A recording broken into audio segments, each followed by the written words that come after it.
देवघर से अइहा सजनवा ले अइहा एगो रुद्राक्ष कंगनवा हो। देवघर से अइहा सजनवा ले अइहा एगो रुद्राक्ष कंगनवा हो। देवघर से अइहा सजनवा ले अइहा एगो रुद्राक्ष कंगनवा हो। सोने में ना कोनो बहनवा बला में एगो लइहा कंगनवा हो। देवघर से अइहा सजनवा ले अइहा एगो रुद्राक्ष कंगनवा हो। सोने में ना कोनो बहनवा सजन एगो रुद्राक्ष कंगनवा हो। रुद्राक्ष कंगना लइहा रुद्राक्ष कंगनवा, रुद्राक्ष कंगना लइहा रुद्राक्ष कंगनवा। एही है शिष्या के पहचानवा बलम एगो रुद्राक्ष कंगनवा हो। कोई ना यादा हमर बाटे बलम एगो रुद्राक्ष कंगना लइहा हो। देवघर से अइहा सजनवा ले अइहा एगो रुद्राक्ष कंगनवा हो।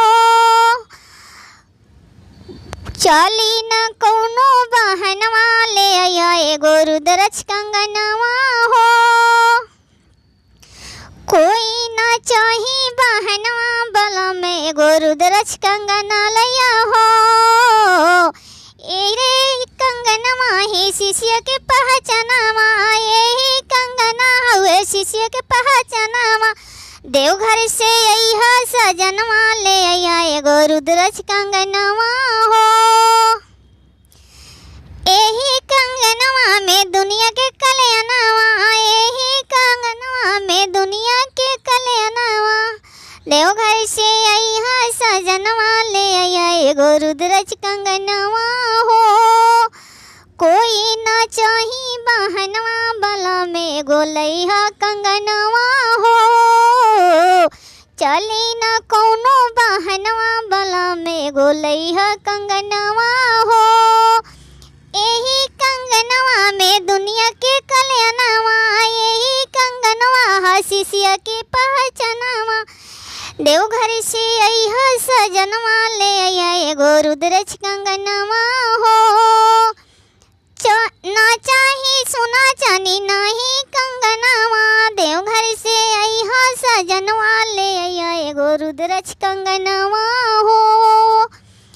एही कंगनवा शिष्य के पहचानवा, यही कंगनवा शिष्य के पहचानवा। एही में दुनिया के कल्याणवा बला में एगो रुद्राक्ष कंगना लइहा हो। एही कंगनवा दुनिया के कल्याणवा, एरे कंगनवा दुनिया के कल्याणवा।